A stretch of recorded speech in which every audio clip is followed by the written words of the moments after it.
প্রিয় দেশবাসী, আসসালামু আলাইকুম। আমি আপনাদের পান্না ভাই বলছি, আমেরিকা থেকে। মুক্তিযোদ্ধা প্রফেসর ডক্টর ইমারত হোসেন পান্না। আপনারা জানেন আমি আমেরিকায় থাকি ৩৬ বছর যাবৎ। আমার আজকের ভিডিওর বিষয়বস্তু প্রবাসী প্রবাসী আয় বাংলাদেশ সরকার।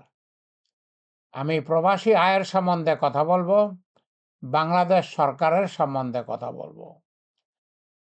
মূল বিষয়বস্তু বাংলাদেশ কিভাবে প্রবাসী আয় বাড়াতে পারে। এখন কি হচ্ছে, গত ৫০ বছর যাবৎ কি হচ্ছে, সেই যে শেখ মুজিবুর রহমান সাহেবের আমল থেকে পৃথিবীর বিভিন্ন দেশে শ্রমিক পাঠানো হচ্ছে। এই শ্রমিকরা অল্প বেতন পান, অত্যন্ত অল্প বেতন পান। তারা, আমার ধারণা, আমি ঠিক জানি না, আমার ধারণা গড়ে মাসে ৫০,০০০ টাকার বেশি বেতন পান না। হয়তো অল্প কিছু বেশি পান, অনেকেই এর চেয়ে কম পান। কিন্তু এটা তো পৃথিবীতে প্রবাসীদের জন্য বেতন নয়। পৃথিবীতে প্রবাসীদের জন্য আরো বিভিন্ন রকমের সুযোগ সুবিধা আছে, যেগুলো তৈরি করতে হবে, কিছু ব্যবস্থা নিলেই, তেমন বড় কিছু না, সামান্য কিছু ব্যবস্থা নিলেই এই বর্তমানের অল্প বেতনের শ্রমিক সরবরাহ করার পাশাপাশি উচ্চ বেতনে পৃথিবীতে কর্মী পাঠানো যায়। কিন্তু কিন্তু বিড়ালের গলায় ঘণ্টা বাঁধবে কে?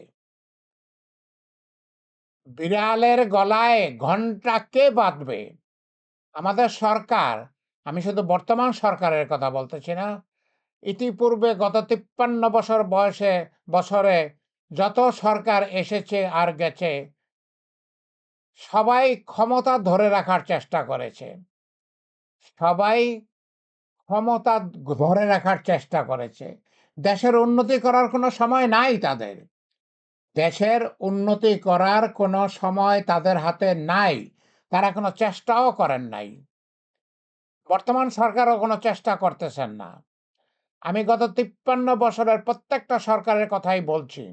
কোনো সরকারই এই প্রবাসীদের উন্নতি করার কোনো চেষ্টা করেন নাই। কিভাবে প্রবাসীদের আয় বাড়ানো যায়, সেই চেষ্টা করেন নাই।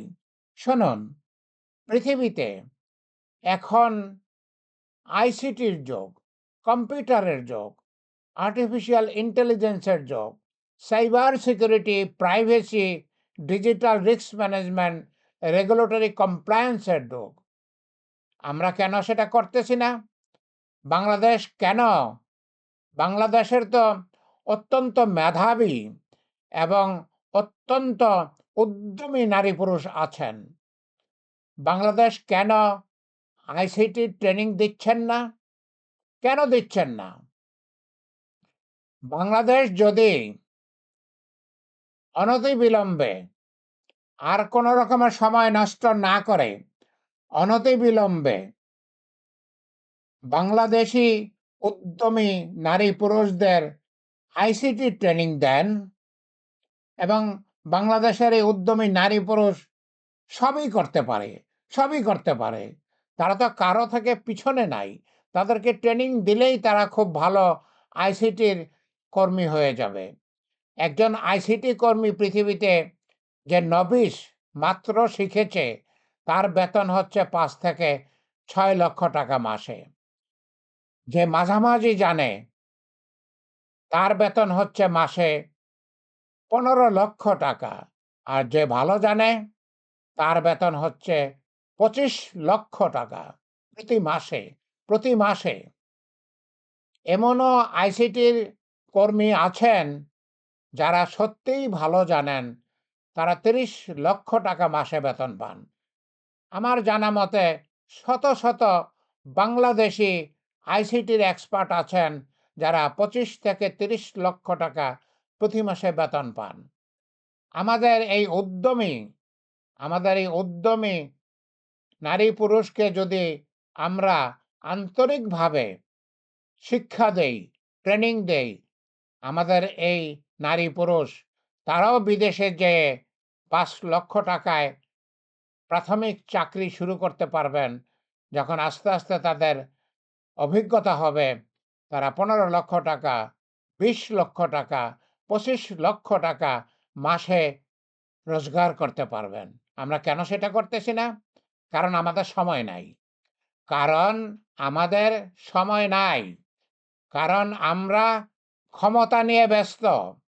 আমরা ক্ষমতা ধরে রাখতে চাই। আমাদের দেশের উন্নতি করার কোনো সময় নাই। আমরা কোনো চেষ্টা করি না, করব না। আমরা পণ করেছি। আমরা পণ করেছি আমরা বাংলাদেশের উন্নতির কোনো চেষ্টা করব না। যতটুকু পারি বাংলাদেশকে লুটেপুটে সেই টাকা বিদেশে পাচার করে দেব। এটা আমরা পণ করেছি। আগের সরকারগুলো তাই করেছে। বর্তমান সরকার কি করতেছে আমি জানি না। কিন্তু তারা দেশের উন্নতির কোনো চেষ্টা করতেছে না। শুনুন, আমি ১ সপ্তাহ আগে, প্রায় ১০ দিন আগে বাংলাদেশের মাননীয় প্রধানমন্ত্রী জনাব তারেক রহমান সাহেবের কাছে একটা খোলা চিঠি পাঠিয়েছিলাম। আমি অনুরোধ করেছিলাম, দয়া করে আপনারা আইসিটি ট্রেনিং দেওয়া শুরু করেন। বাংলাদেশের নারী পুরুষ সেটা সহজেই শিখতে পারবে। আর তাদেরকে একবার শিখালে তাদেরকে পৃথিবীতে উচ্চ বেতনের কর্মী হিসাবে আমরা পাঠাতে পারবো। কত বেতন পাবে তারা? প্রাথমিকভাবে যখন নবিশ, যখন তেমন কিছু জানে না, তাদের মাসিক বেতন হবে ৫,০০,০০০ টাকা। যখন তারা মাঝামাঝি জানবে, মাঝামাঝি একদম এক্সপার্ট না, তাদের বেতন হবে মাসিক ১৫,০০,০০০ টাকা। যখন তারা ৫-৭ বছর চাকরি করার পরে সত্যিকার অর্থে এক্সপার্ট হবে, তাদের বেতন হবে প্রতি মাসে ২৫ থেকে ৩০,০০,০০০ টাকা। এটা যদি বাংলাদেশ করে, তাহলে বাংলাদেশ কোটি, কোটি টাকা, কোটি, কোটি বৈদেশিক মুদ্রা অর্জন করতে পারবে। আর বাংলাদেশ শীঘ্রই একটা ধনী দেশ হয়ে যাবে ইনশাআল্লাহ। আসুন, আমরা বাংলাদেশ সরকারের কাছে সবাই মিলে অনুরোধ করি, বাংলাদেশে যুবক যুবতীদেরকে আইসিটি ট্রেনিং দেওয়া হোক। যদি বাংলাদেশ যুবক যুবতীদের আইসিটি ট্রেনিং দেয়, তাহলে আমরা অদূর ভবিষ্যতে ২-৪ বছরের মধ্যেই পৃথিবীতে একটা ধনী রাষ্ট্র হয়ে যাব ইনশাআল্লাহ। আমি জানি না আমি জানি না বাংলাদেশ সরকার এতে কর্ণপাত করবেন কিনা। আমি বলেছি, আমি ১০ দিন আগে প্রধানমন্ত্রী প্রধানমন্ত্রী জনাব তারেক রহমান সাহেবের কাছে একটা খোলা চিঠি পাঠিয়েছি। উনি জবাব দেন নাই। হয়তো দেখেন নাই। সময় নাই তো, সময় নাই। সময় নাই তো, সময় কোথায় পাবেন? যাই হোক, প্রিয় দেশবাসী, আপনারা আপনারা বাংলাদেশ সরকারের কাছে অনুরোধ করেন যেন বাংলাদেশ সরকার অনতিবিলম্বে আইসিটি ট্রেনিং দেওয়া শুরু করে। আইসিটি বলতে আমি কি বুঝাচ্ছি? আমি লিস্টটা দিয়েছি। Artificial intelligence, cyber security, privacy, digital risk management, regulatory compliance. আমি এটার অভিজ্ঞ। আমি ৩৬ বছর যাবৎ এই ফিল্ডে কাজ করি। আমি এটার একজন প্রফেসর। আমেরিকার একটা সরকারি বিশ্ববিদ্যালয়,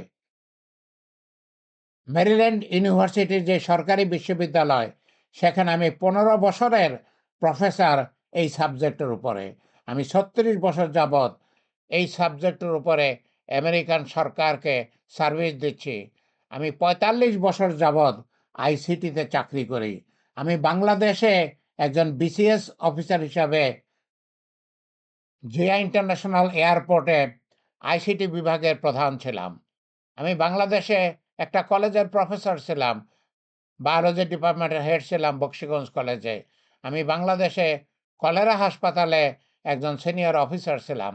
তো যাই হোক, আমি বাংলাদেশ সরকারের কাছে অনুরোধ করতেছি এবং ইতিপূর্বে আমি বলেছি যে আমি বাংলাদেশ সরকারকে, বাংলাদেশের ভাই বোনদেরকে আমি সাহায্য করতে চাই।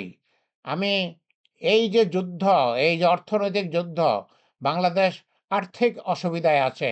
আর যুদ্ধ যেহেতু দেশে পৃথিবীতে শুরু হয়ে গেছে, এই যুদ্ধ যদি শেষ না হয়, বাংলাদেশের আর্থিক অবস্থা আরো খারাপ হবে। অতএব এই যুদ্ধ, এই অর্থনৈতিক যুদ্ধতে আমি বাংলাদেশকে সহায়তা করতে চাই। ১৯৭১ সালে আমি যখন ঢাকা বিশ্ববিদ্যালয়ের ছাত্র ছিলাম, তখন আমি মুক্তিযুদ্ধে যাওয়ার জন্য বিশ্ববিদ্যালয় ছেড়ে দিয়েছিলাম। আমি ভারতে গিয়েছিলাম, ভারতে ট্রেনিং নিয়েছিলাম। ১১ নম্বর সেক্টরের কোম্পানি কমান্ডার হিসাবে কর্নেল তাহেরের সাথে যুদ্ধ করেছি। আবার সামনে অর্থনৈতিক যুদ্ধ আসতেছে। আমি সেই যুদ্ধ বাংলাদেশকে সাহায্য করতে চাই। শুধু আমি চাই বাংলাদেশ সরকার একটু এগিয়ে আসুন। বাংলাদেশ সরকার একটু এগিয়ে আসুন। আসুন, আমরা বাংলাদেশের যুবক যুবতীদেরকে, নারী পুরুষদেরকে, তারা উদ্যমী, তারা উদ্যমী, তারা সবই পারেন। তাদেরকে আমরা আইসিটি ট্রেনিং দেই এবং তাদের ট্রেনিং দিয়ে আমরা বিদেশে আইসিটির কর্মী হিসাবে, উচ্চ বেতনের কর্মী হিসাবে, ওই অল্প বেতনের শ্রমিক হিসাবে না, উচ্চ বেতনের কর্মী হিসাবে আমরা পৃথিবীর বিভিন্ন দেশে তাদেরকে পাঠাই। আল্লাহ আমাদের সহায় হন। আল্লাহ সহায় না হলে তো আর কিছুই হবে না। আল্লাহ আমাদের সহায় হন। আমিন, আমিন।